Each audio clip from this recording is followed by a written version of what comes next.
आज आपण खानदेशी पद्धतीने अगदी झणझणीत रस्सेदार अशी मसाल्याची शेवगा आणि बटाट्याची मिक्स भाजी कशी बनवायचं ते आज आपण ह्या व्हिडिओमध्ये बघणार. तुम्ही बघू शकाल अगदी परफेक्ट अशा आपल्या भाजीला कलर, तिचं टेक्स्चर आणि अगदी सुंदर अशी आपली भाजी ही चविष्ट ती तयार झाली. चला आपण वेळ न घालवता लगेच रेसिपीला सुरुवात करूया. तर सर्वप्रथम काय करायचं, बटाट्याचं साल काढून ह्या पद्धतीने आपण शेंगांसाठी त्यांचे देखील लांब असे तुकडे तयार करून घेतले. सेम आकाराचे आपण इथे तुकडे तयार करून घेतले. यामुळे काय होईल, शेवगाच्या शेंगा आणि बटाटे अगदी परफेक्ट असे आपले शिजून तयार होईल. तर त्यासाठी इथे सारख्या आकाराचे मी शेंगा ज्या आकाराचे होते तेवढ्याच आकाराचे इथे आपण बटाटे देखील कट करून घेतले. तर कट करून झाल्यानंतर त्यांना 1 ते 2 पाण्याने आपण शेंगा आणि बटाटे हे धुवून घेतले. साईडला काय करायचं, एक कढई घ्या. त्या कढईमध्ये आपले शेंगा आणि बटाटे अगदी सहज बुडतील इथपर्यंत आपण अंदाजाने पाणी गरम करून त्यामध्ये चवीनुसार मीठ आणि लगेच आपण कट करून घेतलेले निवडून घेतलेल्या शेंगा आपण यामध्ये टाकून घेऊया. डायरेक्टली देखील आपण भाजीमध्ये शेंगा शिजून घेतल्या तरी काही हरकत नाही, किंवा ह्या पद्धतीने आपण पहिलेच शेंगा वाफवून घेतल्या तरी काही हरकत नाही. तर आता आपल्या इकडे शेंगा छान अशा शिजत आहेत, तोवर आपण यासाठी लागणारा मसाला तयार करून घेऊ. तर साईडला लगेच काय करायचं, पॅन किंवा कढई गरम करून घ्या. आता आपल्याला कितपत मसाला हवा आहे त्या अंदाजाने इथे आपल्याला काय करायचं, आपले कांदे हे भाजून घ्यायचे. इथे मध्यम आकाराचे 3 लांबसर कापून घेतलेले मी कांदे घेतले. छान आता आपल्याला काय करायचं, यांना हलकासा ब्राऊन कलर येईपर्यंत परतून घेणार. तर आपला कांदा हा लवकर भाजून झाला पाहिजे, त्यासाठी काय करायचं, अगदी यामध्ये थोडंसं तेल घाला. त्यामुळे कुकिंग प्रोसेस अगदी फास्ट आणि पटकन इथे होते. तर इथे मी अगदी थोडंसं तेल हे घातलं आहे आणि मंद आचेवरती छान हलकंसं काळपट कलर येईपर्यंत आपल्याला कांदे हे छान आता भाजून घ्यायचे. कांदा जर आपला कच्चा राहिला तर त्यामुळे आपला मसाला जो कच्चा राहतो आणि त्यामुळे आपली भाजी गोडसर राहते, ती चविष्ट लागत नाही.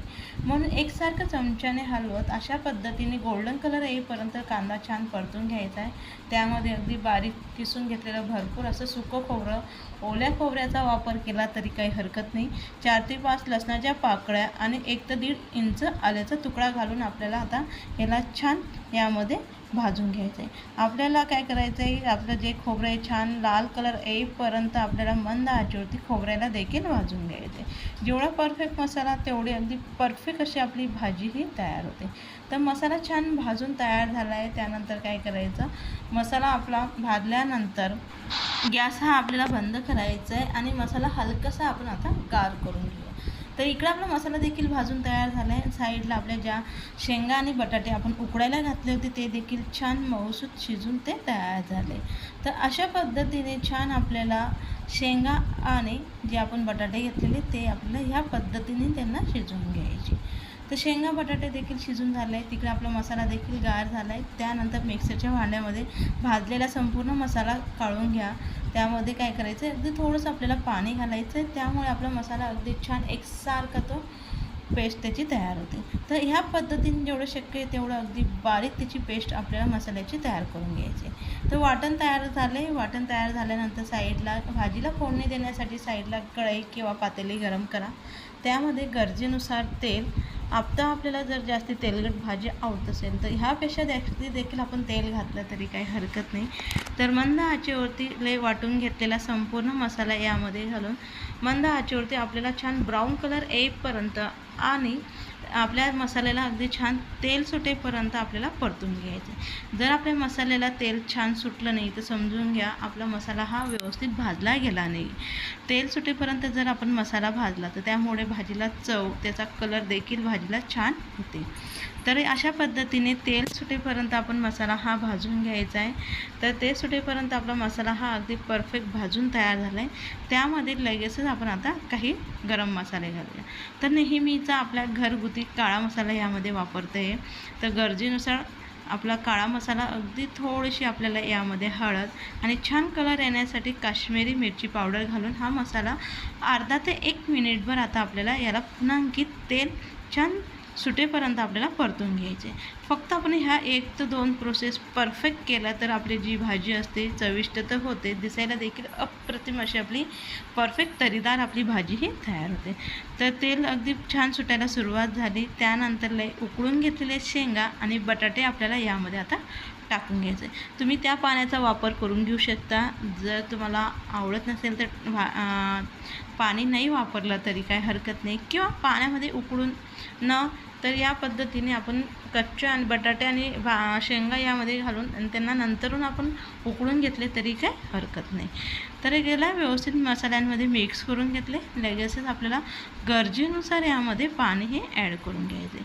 आपल्याला कितपत रस्सा हवा आहे त्यानुसार आपण यामध्ये पाणी घालून त्याला व्यवस्थित मिक्स करून घेऊया। तर इथे मी 2 ते 2.5 ग्लास पाण्याचा वापर करते। कितपत आपल्याला घट्टसर, पातळ आणि कितपत आपल्याला भाजी हवी त्यानुसार आपण पाणी हे टाकून घ्यायचं। तर पाणी घातल्यानंतर याला व्यवस्थित मिक्स करून घ्यायचं। मिक्स करून झालं आहे, त्यामध्ये लगेचच आपण आता चवीनुसार मीठ हे आपण टाकून घेऊया। मीठ घालताना लगेचच घाला, त्यामुळे आपल्या भाजीला कलर देखील छान येतो। नक्की तुम्ही एक टीप लक्षात ठेवा। आपण बऱ्याच वेळेस काय करतो, थोडे उकळ आल्यानंतर मीठ घालतो आणि त्यामुळे आपल्या भाजीला पांढरासा कलर येण्याची शक्यता असते। म्हणून फोडणी दिल्यानंतर पटकन मीठ हे वाला तर आपल्याला भाजी छान घट्टसर होण्यासाठी इकडे साईडला अगदी थोड्याशा डाळ्या घेतल्या आहे, त्यामध्ये पाणी घालून मिक्सरला छान याची आपल्याला प्युरी ही तयार करून घ्यायची। तर अशा पद्धतीने मी मिक्सरला अगदी छान बारीक फिरून आपल्या याची प्युरी ही आपली तयार करून घेतली। अशा पद्धतीने आपण प्युरी तयार करून घ्या, किंवा आपण पावडर तयार करून ठेवलं किंवा पावडर तयार केल्यानंतर पाणी मिक्स केलं तरी काही हरकत नाही। आणि लगेचच या पद्धतीची उकळी आल्यानंतर लगेच हे पाणी घाला। उकळी आल्यानंतरच आपल्याला ही प्युरी यामध्ये टाकायची, त्याआधी टाकून घेऊ नका, त्यामुळे आपल्या भाजीचा कलर बदलू शकतो, तरीही व्यवस्थित येत नाही। म्हणून ही टीप देखील लक्षात ठेवा। कधीही मसाल्याची भाजीमध्ये तुम्ही कधीही हे बॅटर मिक्स करत असाल तर त्यावेळेस काय करायचं, कधीही भाजीला उकळ येऊ द्या आणि त्यानंतरच यामध्ये आपण ही जे आपण बॅटर तयार केलेलं ते यामध्ये टाकायचं।